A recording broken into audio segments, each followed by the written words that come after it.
नमस्कार. मी पुष्पलता जगताप आणि तुमचं माझ्या यूट्यूब चॅनलमध्ये खूप खूप स्वागत आहे.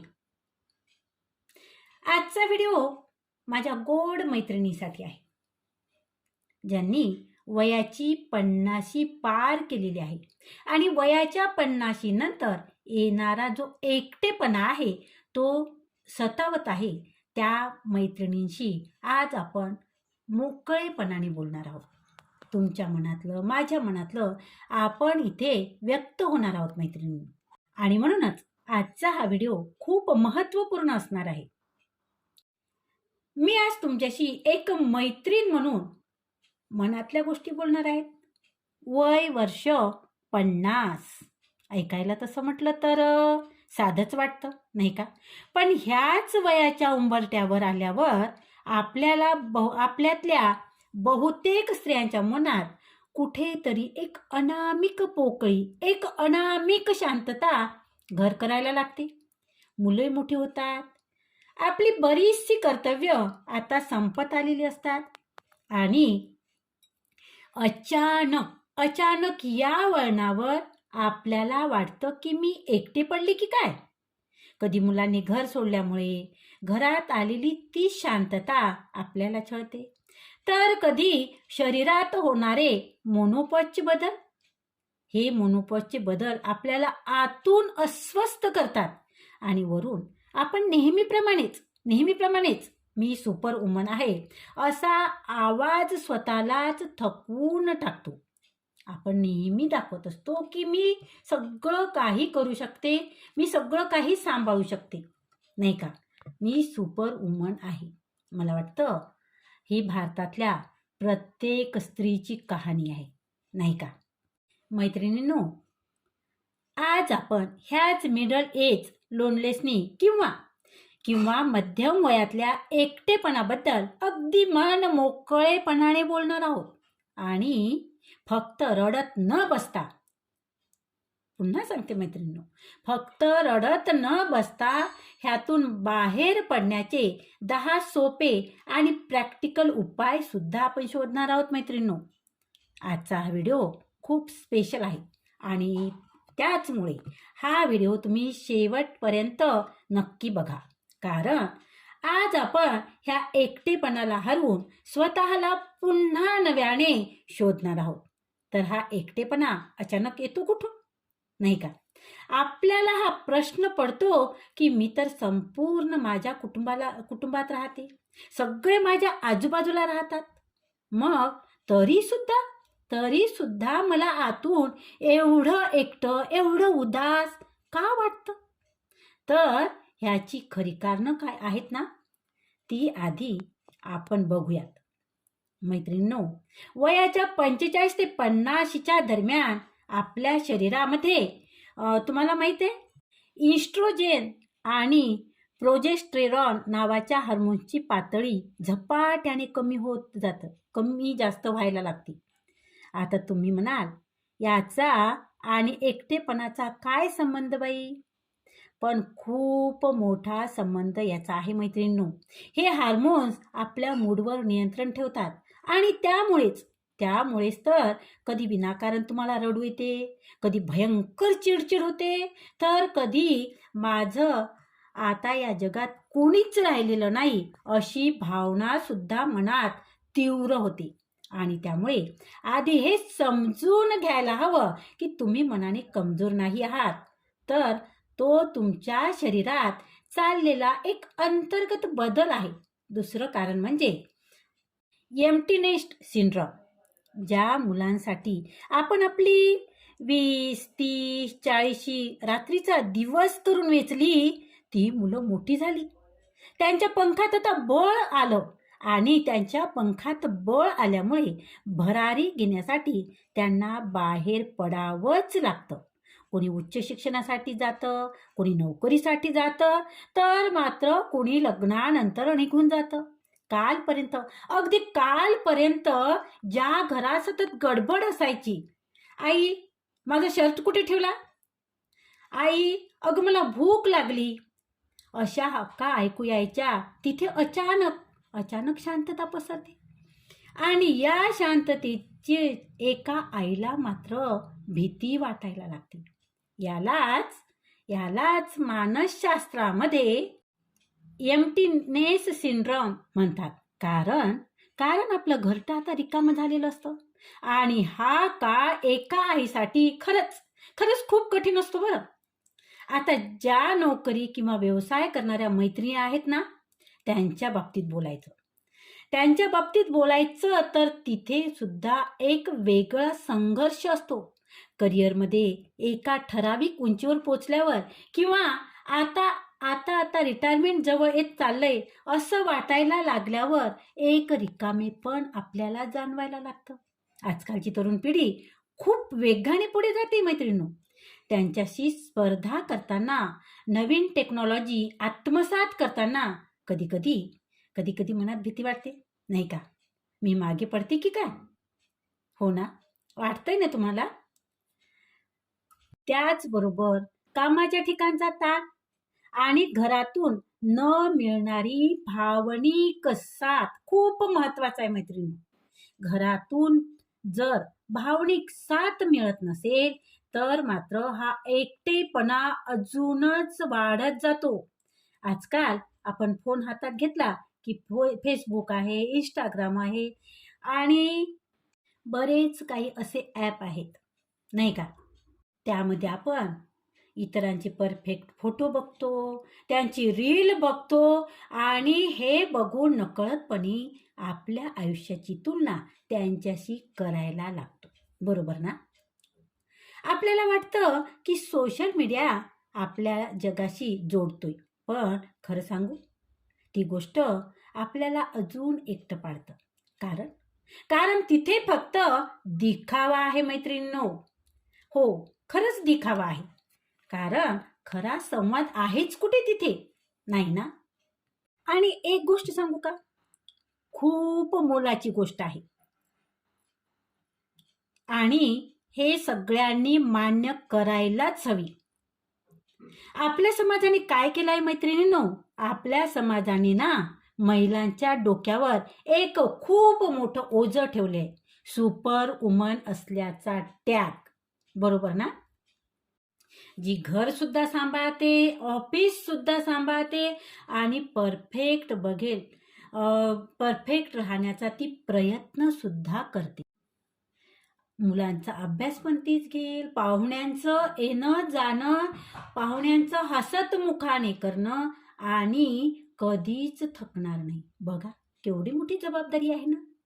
एक गोष्ट किंवा एक जबाबदारी सांभाळताना जिथे मेटाकुटीला येतात, त्याच ठिकाणी स्त्री जेव्हा घरही सांभाळते, ऑफिसही सांभाळते, मुलांनाही सांभाळते आणि नातेवाईकांचं सुद्धा, पाहुण्यांचं सुद्धा हसत मुखाने करते आणि तीही कुठल्याही प्रकारचा थकलेला भाव चेहऱ्यावर न ठेवता, कुठेही त्या गोष्टीचा त्रास झालेला आहे असं न दाखवता.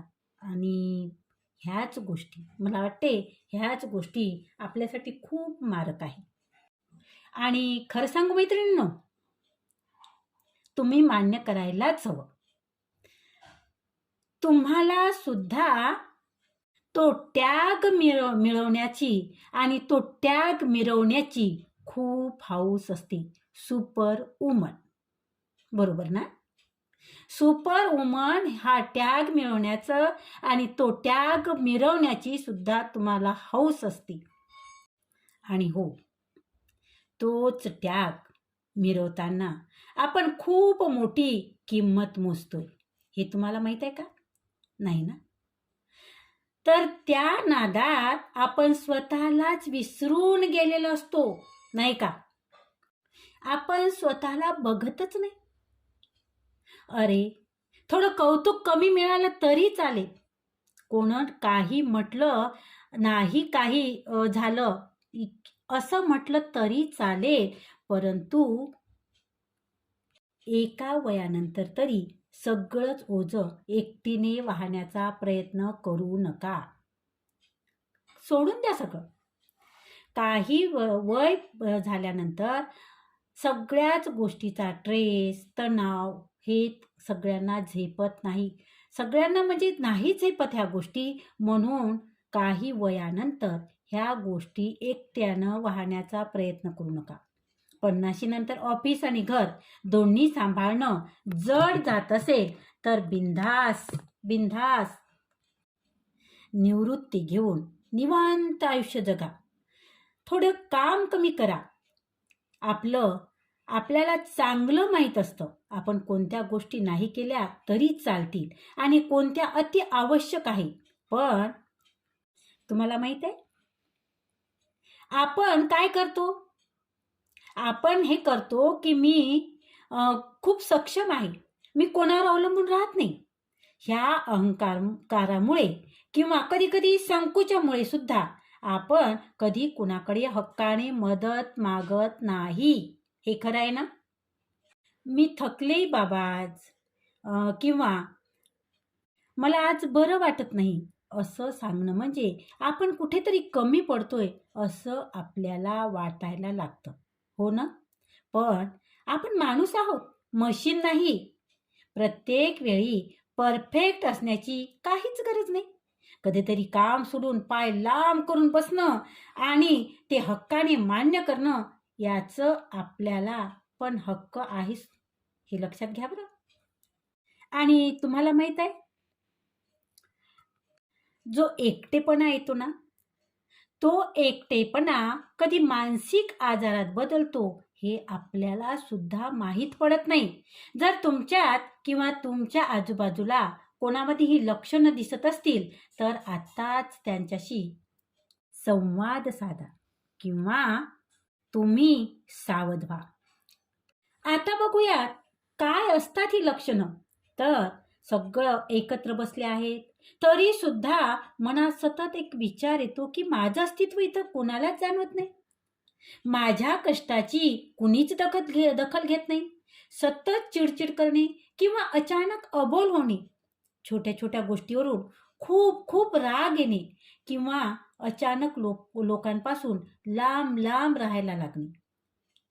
तर बघा काय होतं, सगळेजण एकत्र आहेत परंतु सगळे एकत्र असून सुद्धा आपल्या मनात जर कुठेतरी मी एकटीच आहे किंवा माझं कोणालाही काहीच पडलं नाही, माझा कोणीही विचार करत नाही असं उदास वाटायला लागणं किंवा माझा अस्तित्वाची जाणीव इथे कोणालाच नाही, माझ्या कष्टाची दखल किंवा कदर कोणालाच नाही, हे आपले विचार जेव्हा आपल्या मनात यायला लागतात तेव्हा सावध होणं खूप गरजेचं आहे.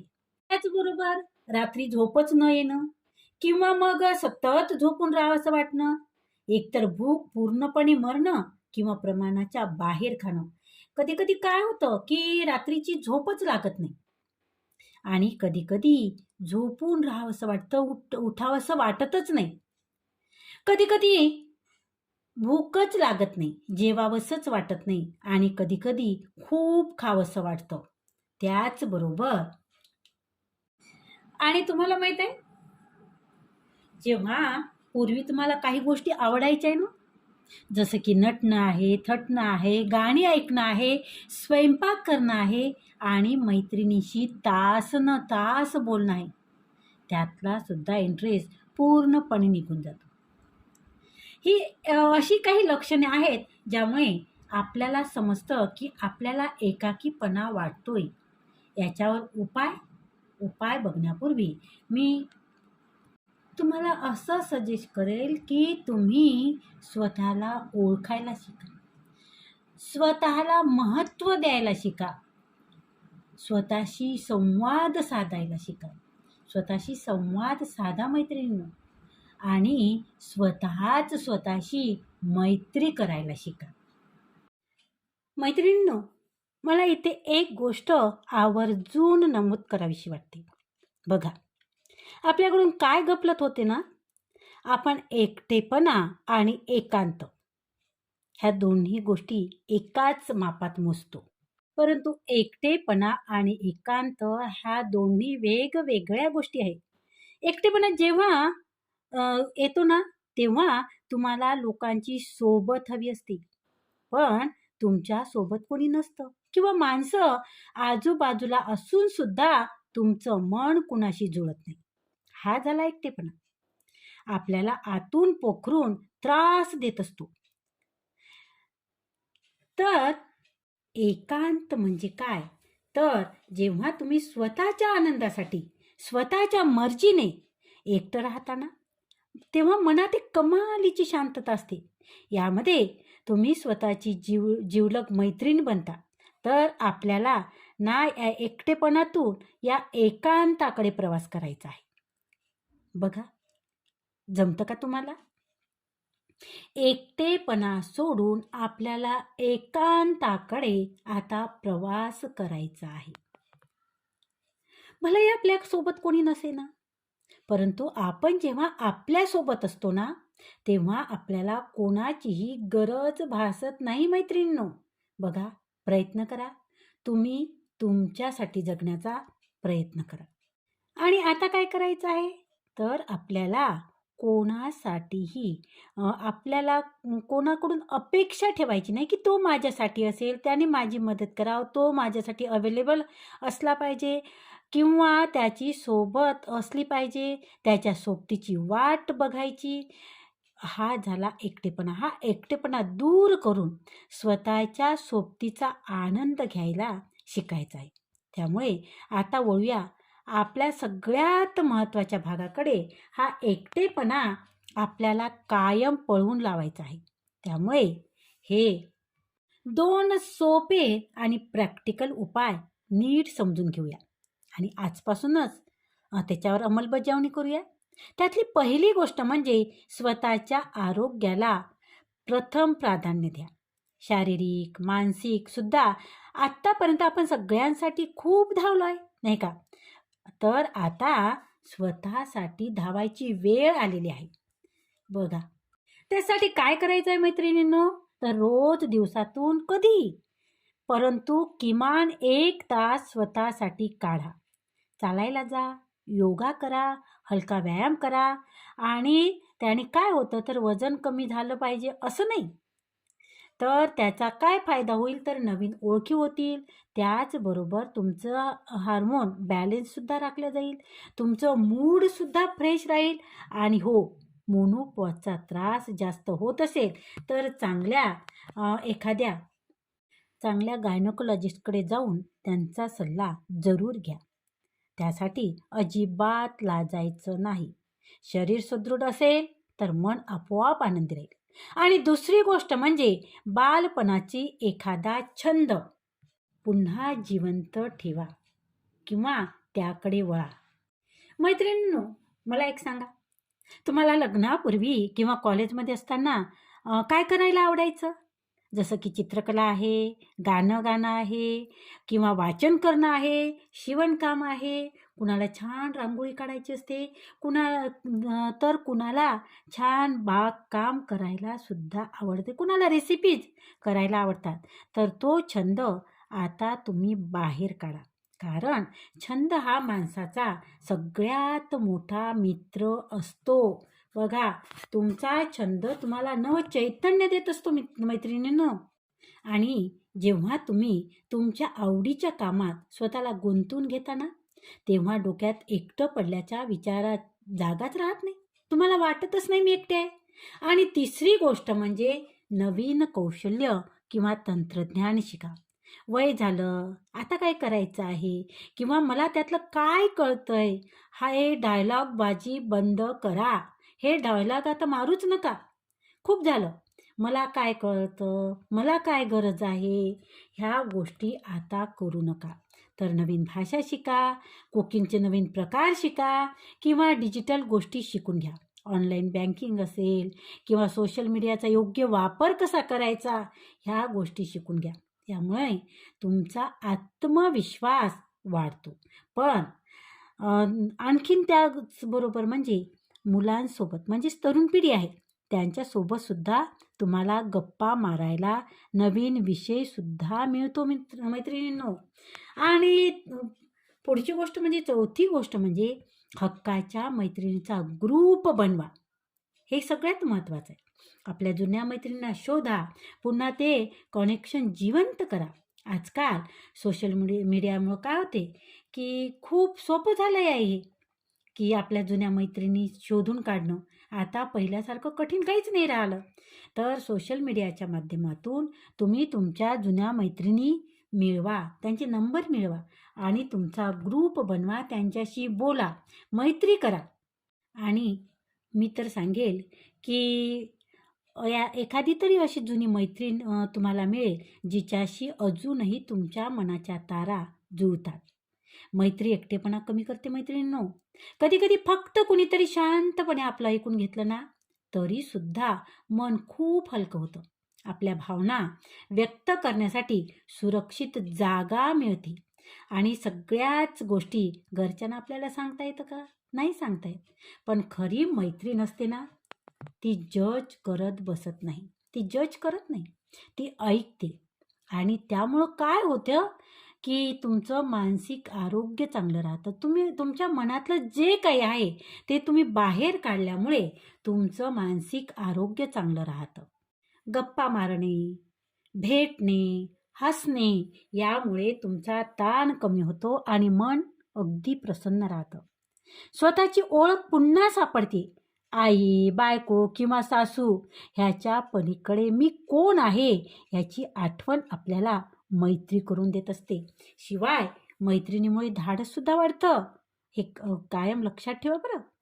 कारण कठीण काळामध्ये भावनिक आधार आपल्याला मिळतो. आजारपण, रिटायरमेंट, मुलं दूर जाणं किंवा इतर काही बदल, अशा वेळी मैत्रीचा खूप मोठा आधार वाटतो. एकत्र छोटा फेरफटका मारायला जा, वाढदिवसाची भेट, हे साधे क्षणसुद्धा आपलं आयुष्य सुंदर बनवतात. पण मैत्री म्हणजे प्रत्येकाशी जवळीक नाही, तर प्रत्येकाशी जवळीक न साधता 2-3 विश्वासू पॉझिटिव्ह विचाराच्या आणि प्रामाणिक मैत्रिणी ज्या आपल्याशी बोलून झाल्यावर त्यांच्याबद्दल 4 ठिकाणी गॉसिप करणार नाही. नाहीतर तुम्हाला तर माहीतच आहे आपल्या स्त्रियांचा स्वभाव काय आहे, की आपण जे काही ऐकतो ना आपल्या पोटात राहतच नाही. कारण पोटदुखीचा त्रास होतो ना आपल्याला. आणि मग आपण जेव्हा आपल्या पोटात जे आहे, आपण जे काही ऐकलेलं आहे ते कोणाकडे शेअर केल्याशिवाय आपल्याला करमत नाही. परंतु अशा मैत्रिणी ज्या विश्वासू आहे, ज्या कुठेही गॉसिप करणार नाहीत, तर अशा मैत्रिणी जोडा. 100 वरवरच्या ओळखीपेक्षा अशा 1 नाहीतर 2 मैत्रिणी खूप मौल्यवान असतात. आणि शेवटची मैत्री करण्यासाठी काही वयाची अट नसते, नाही का? बघा, मैत्रीसाठी वयाची अट आहे का? मैत्री आपण कोणत्याही वयात करू शकतो. 50, 60, 70 कोणत्याही वयात आपण मैत्री करू शकतो. आणि सुरुवात कोणत्याही वयात होऊ शकते. पहिला नमस्कार, पहिली विचारपूस किंवा पहिलं छोटंसं स्माईल हे सुद्धा त्यासाठी पुरेसं असतं. आणि 5वी गोष्ट की समाजसेवा करा. कोणाच्या तरी आयुष्यात दिवा लावा. जेव्हा आपण स्वतःच्या दुःखातून बाहेर पडून जगाकडे बघतो ना, तेव्हा आपलं दुःख खूप आपल्याला लहान वाटायला लागतं. 50 नंतर थोडा वेळ आणि अनुभव दोन्ही आपल्या हातात असतात. आणि अशा वेळी आपल्या अनुभवाचा आणि वेळेचा उपयोग दुसऱ्याच्या आयुष्यात थोडा प्रकाश पाडण्यासाठी करता आला तर त्यातून मिळणारं समाधान वेगळंच असतं. बघा, काय होतं, आता आपल्याकडे बंधन नाही आहे, आपल्याकडे वेळ भरपूर आहे आणि अनुभवही आहे, अनुभवाची शिदोरी आहे. आणि त्यामुळे अशा वेळी आपल्याकडे वेळेचा आणि अनुभवाचा कोणाच्या तरी आयुष्यात त्याचा उपयोग होऊ शकतो. आणि एक सांगू का मैत्रिणींनो, समाजसेवा म्हणजे आपल्याकडे खूप मोठा गैरसमज आहे. समाजसेवा करणे म्हणजे खूप मोठे पैसे दान करणे, खूप मोठी रक्कम दान करणं किंवा एखादी संस्था चालवणं, असं नाही. तुम्ही समाजसेवा करताना एखाद्या गरजू मुलाला अभ्यासात मदत करणं, एखाद्या एकट्या वृद्ध व्यक्तीशी अर्धा तास गप्पा मारणं, शेजारच्या आजारी व्यक्तीसाठी जेवण बनवून देणं किंवा एखाद्याचं मनापासून कौतुक करणं, त्याला जगण्याची उमेद देणं ही सुद्धा समाजसेवा आहे बरं का. आपण दुसऱ्याच्या आयुष्यात लावलेला छोटासा दिवा आपल्या मनात सुद्धा आनंदाचा प्रकाश निर्माण करतो आणि त्यामुळे आपलं लक्ष सतत स्वतःचे प्रॉब्लेम, स्वतःचे दुःख यावर न राहता आपल्यामुळे कोणाच्या चेहऱ्यावर हसू आलं ही जाणीव आयुष्याला एक वेगळाच अर्थ देतं. आपण किती वर्ष जगलो ह्यापेक्षा आपल्या जगण्यामुळे किती लोकांचं आयुष्य थोडंसं का होईना उजळलं हेच शेवटी जास्त महत्त्वाचं नाही आहे का? नाही का? तर 50 नंतर स्वतःसाठी तर जगाच, पण शक्य असेल तिथे दुसऱ्या कुणाच्या आयुष्यात थोडासुद्धा आनंद आणण्याचा प्रयत्न आपण करू शकतो. तुमच्या जवळच्या एखाद्या अनाथ आश्रमात, वृद्धाश्रमात किंवा संस्थेत जाऊन आठवड्यातून काही तास मदत करा. गरीब मुलांना शिकवून तुम्ही त्याची शिकवणी घेऊ शकता. एखादं झाड लावा. आपण कुणाच्या तरी चेहऱ्यावर हसू आणू शकतो. ही भावना तुमच्यातल्या एकटेपणा एका मिनिटात गायब करतो बघा. आणि 6वी गोष्ट अतिशय महत्त्वाची. 6वी गोष्ट म्हणजे घराबाहेर पडा आणि सोलो अनुभव घ्या. बाहेर पडताना नेहमी कोणाची तरी सोबतच पाहिजे हा हट्टा तर सोडून द्या ना. आयुष्यभर आपण कोणासोबत तरी बाहेर पडतो. लहानपणी आई-वडिलांसोबत, लग्नानंतर नवऱ्यासोबत, नंतर मुलांसोबत आणि मुलं जेव्हा मोठी होतात तेव्हा जास्त करून आपण मुलांसोबतच बाहेर पडतो आणि आपले मित्र मैत्रिणीसोबत नाही का.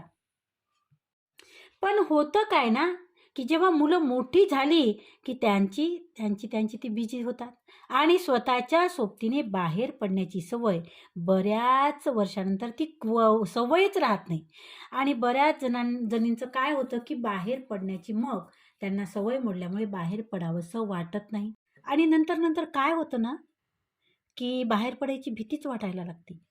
मग सोलो अनुभव म्हणजे लगेच काही एकट्याने लांब ट्रिपला जायचं असं नाही बरं. सोलो बाहेर पडा म्हणजे खूप लांबची ट्रिप एकट्यानं करा असं नाही. सुरुवात अगदी छोट्या गोष्टीने करू शकतो आपण. एकटीने जवळच्या गार्डनमध्ये फिरायला जा, लायब्ररीत जा, मंदिरात जा, नाही का. दुकानात जा, दुकानात फेरफटका मारा, स्वतःसाठी काही खरेदी करा. तुम्हाला सुरुवातीला हे विचित्र वाटेल, पण हळूहळू तुम्हाला जाणवेल की स्वतःची सोबतसुद्धा खूप सुंदर असते. जेव्हा आपण एकटं राहायला शिकतो ना तेव्हा एकटेपणाची भीती पार कुठल्या कुठे पळून जाते. आपला आनंद इतरांवर अवलंबून ठेवू नका. आपल्या आनंदासाठी इतरांवर अवलंबून अजिबात राहू नका. त्यामुळं काय होतं, आत्मविश्वास वाढतो. स्वतःशी असलेलं नातं अधिक घट्ट होतं. एकटं बाहेर पडणं म्हणजे एकाकीपणा नाही बरं. उलट तो स्वतःला नव्याने भेटण्याचा एक सुंदर प्रवास असतो. त्यामुळे ही स्वतःच्या सोबत वेळ घालण्याची गंमत एकदा तरी अनुभवून बघाच. आणि 7वी गोष्ट म्हणजे नातेसंबंधामध्ये अपेक्षेच्या मॅनेजमेंट कमी करा. अपेक्षा ठेवू नका. 50 नंतर बऱ्याच महिलांना सगळ्यात जास्त दुःख कशामुळे होतं माहिती आहे? लोक बदलतात म्हणून नाही, तर आपण त्यांच्याकडून ज्या अपेक्षा ठेवतो त्या पूर्ण होत नाहीत म्हणून आपल्याला वाटतं. मुलांनी रोज फोन करावा, नवऱ्याने आपल्या भावना न सांगता ते समजून घ्याव्या, नातेवाईकांनी आपली प्रत्येक मदतीची कदर करावी आणि प्रत्यक्ष परिस्थिती ही मात्र वेगळीच असते. याचा अर्थ अपेक्षा ठेवूच नका असा होत नाही, पण जास्त अवास्तव अपेक्षा मात्र ठेवू नका. प्रत्येक व्यक्तीची परिस्थिती, स्वभाव आणि प्रायोरिटीज ह्या वेगवेगळ्या असतात मैत्रिणींनो. समोरची व्यक्ती आपल्यावर प्रेम करत नसते असं नाही, पण ती तिच्या आयुष्यात बिझी असते. गरज असेल तेव्हा आपल्या अपेक्षा स्पष्टपणे सांगा. समोरच्याला त्याचा अंदाज लावायला बसू देऊ नका किंवा अंदाज लावत त्याला बसू नका. आणि प्रत्येक वेळी प्रत्येकाने आपल्याच मनासारखं वागलं पाहिजे अशी अपेक्षा करण्यापेक्षा जे मिळतं त्याची कदर करायला शिका. नात्यामध्ये कमी अपेक्षा आणि जास्त संवाद असेल ना तरच मनात राग कमी असतो आणि जास्त शांतता टिकून राहते. आणि म्हणूनच आपल्या अपेक्षा कमी करा आणि नात्यांना मोकळा श्वास घेऊ द्या. बघा पटते का? आता बघूया पुढची गोष्ट म्हणजेच 8वी गोष्ट म्हणजे मनातल्या भावना कागदावर लिहायला शिका. मनात खूप विचार असतात ना, तेव्हा काय करायचं? खूप वेळा ते सतत डोक्यातच फिरत राहतात आणि त्यातून मग टेन्शन वाढतं, गोंधळ वाढतो, मन जास्त अस्वस्थ होतं आणि मग अशा वेळी खूप उपयोगी ठरतं ते आपण एक वही काढा, पेन काढा आणि जे काही तुमच्या डोक्यात आहे ते त्या वहीत लिहून काढा. खूप गरजेचं आहे मैत्रिणींनो.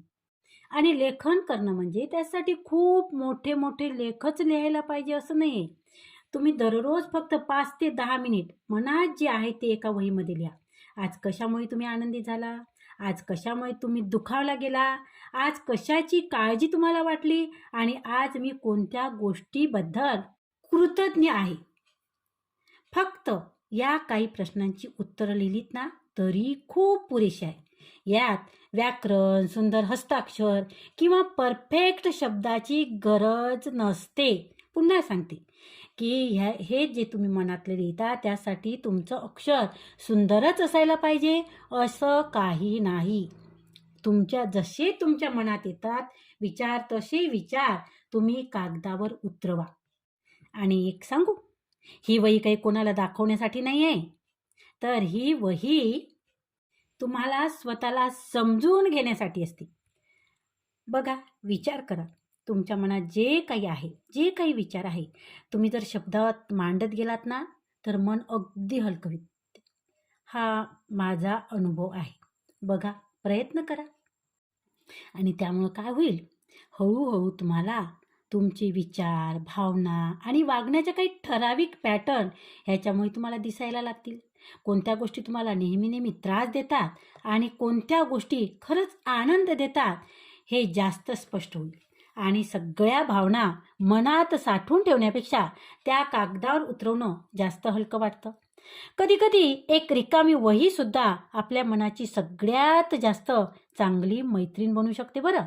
आणि 9वी गोष्ट म्हणजे अधूनमधून घराची सेटिंग बदला आणि निसर्गाच्या जवळ जा. 50 नंतर फक्त शरीरालाच नाही तर मनाला सुद्धा ताजेपणाची गरज असते आणि त्यासाठी मोठे बदल करण्याची गरज नाही. कधी कधी घरात केलेली एखादी छोटे छोटे बदल सुद्धा मनाला नवीन एनर्जी देतात. अधूनमधून घरातल्या वस्तूची मांडणी बदला, एखादा कोपरा वाचण्यासाठी किंवा तुमच्या छंदासाठी तयार करा. त्याचबरोबर घरात 1-2 हिरवी रोप लावा. अशा छोट्या बदलामुळे घर जास्त प्रसन्न वाटायला लागतं. आणि 10वी गोष्ट म्हणजे वर्तमानात जगायला शिका मैत्रिणींनो. भूतकाळ, भविष्यकाळ सोडून द्या. त्याची काहीही गरज नाही. भूतकाळात गेलेल्या गोष्टी परत येत नाही आणि वर्तमान तर आपण पाहू शकत नाही, नाही का? त्यामुळे भविष्यकाळ आपण पाहू शकत नाही. त्यामुळे वर्तमानात जगायला शिका. आपण कितीतरी वेळ असं करतो. भूतकाळातल्या चुका आठवून स्वतःला दोष देत बसतो किंवा भविष्याची चिंता करत आजचा दिवस सुद्धा अस्वस्थतेत घालतो किंवा आजचा दिवस सुद्धा आपण वाईट घालतो. पण खरं बघितलं तर आपल्या हातात असतो तो फक्त आजचा क्षण. 50 नंतर ही गोष्ट जितक्या लवकर समजेल ना तितकं आपलं आयुष्य हलकं वाटायला लागेल.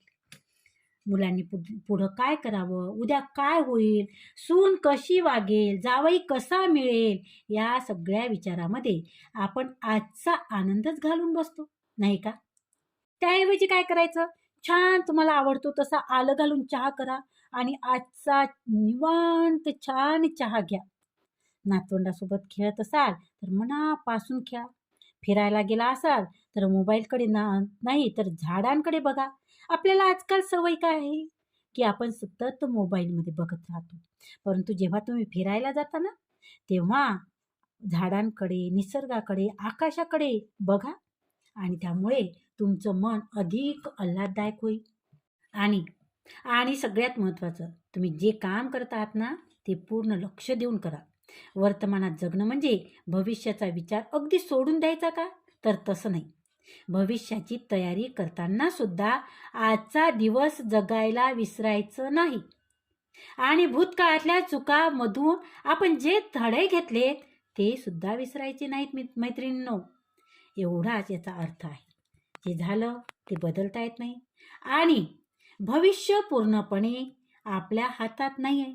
पण आजचा दिवस कसा जगायचा हा निर्णय मात्र सर्वस्वी पूर्णपणे आपल्या हातात आहे.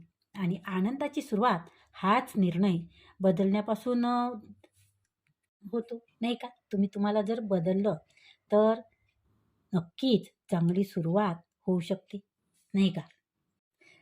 आणि एक गोष्ट सांगू, मनापासून सांगते, सगळ्यात महत्त्वाची गोष्ट म्हणजे तुमची छोटी मोठी जी गुंतवणूक आहे ना, स्वतः हाताळायला शिका. पैशाचे निर्णय स्वतः आर्थिक स्वातंत्र्य हे माणसाला एक वेगळंच आत्मसन्मान, आत्मविश्वास देतो. त्याचबरोबर तुम्ही इमोशनली सुद्धा कोणावर अवलंबून राहू नका. तुमचा आनंद हा तुमच्या आत आहे. तो कोणाच्या फोनवर किंवा कौतुकाच्या शब्दावर अवलंबून नाही. आणि एक सांगू का, कुठलंही नातं कधीच एका बाजूने चालत नाही. ते टिकवण्यासाठी 2 गोष्टी खूप महत्त्वाच्या आहेत. पहिलं म्हणजे संवाद. आणि मनात राग धरून कुढत बसण्यापेक्षा शांतपणे संवाद साधा. आज मला एकटं वाटतंय किंवा मला तुमची मदत हवी आहे हे स्पष्ट शब्दात सांगा ना. आणि दुसरं म्हणजे स्पेस देणे. जशी आपल्याला स्वतःची स्पेस हवी असते ना, तशीच ती मुलांना आणि नवऱ्यालाही द्या. सतत त्यांच्या भोवती राहिलं ना की त्यांना पण ती कटकट वाटायला लागते. तर मैत्रिणींनो, ऐका, एकटेपणाला तुमची कमजोरी बनवू नका. त्याला तुमची ताकद बनवा. स्वतःवर प्रेम करा, स्वतःचा आदर करा आणि नेहमी लक्षात ठेवा की तुम्ही खूप महत्त्वपूर्ण आहात. हे नक्की लक्षात ठेवा. आणि मैत्रिणींनो, एक सांगू का, 50 म्हणजे आयुष्याची संध्याकाळ नाही बरं. ती स्वतःला रोज नव्याने ओळखण्याची सुरुवात आहे. मुलं मोठी होतात, जबाबदाऱ्या बदलतात, घरातल्या गडबडी कमी होतात आणि अशा वेळी एकटेपणाची जाणीव होणे अगदी स्वाभाविक आहे. पण तो एकटेपणा तुमच्या आयुष्याचा शेवटचा अध्याय असल्याची गरज नाही. तर त्यासाठी नवीन नाती जोडा, नवीन छंद जोपासा आणि सगळ्यात महत्त्वाचं म्हणजे स्वतःच्या सहवासात आनंदी राहायला शिका. आणि हो मैत्रिणी, त्याचबरोबर एकटेपणावर मात करण्यासाठी अजून काय काय करायला हवं, तुमचे विचार कमेंटमध्ये मला नक्की सांगा. तर आणि अशाच महत्त्वपूर्ण आणि मनाला उभारी देणाऱ्या व्हिडिओसाठी तुम्ही चॅनलला सबस्क्राईब जरूर करा. आणि तुमची जर इच्छा असेल तर चॅनलला सपोर्ट करण्यासाठी चॅनलची मेंबरशिपसुद्धा घेऊ शकता. पुन्हा भेटूया एका नव्या विचारासह. तोपर्यंत स्वतःची काळजी घ्या आणि आनंदित राहा. धन्यवाद. खूप खूप धन्यवाद मैत्रिणी.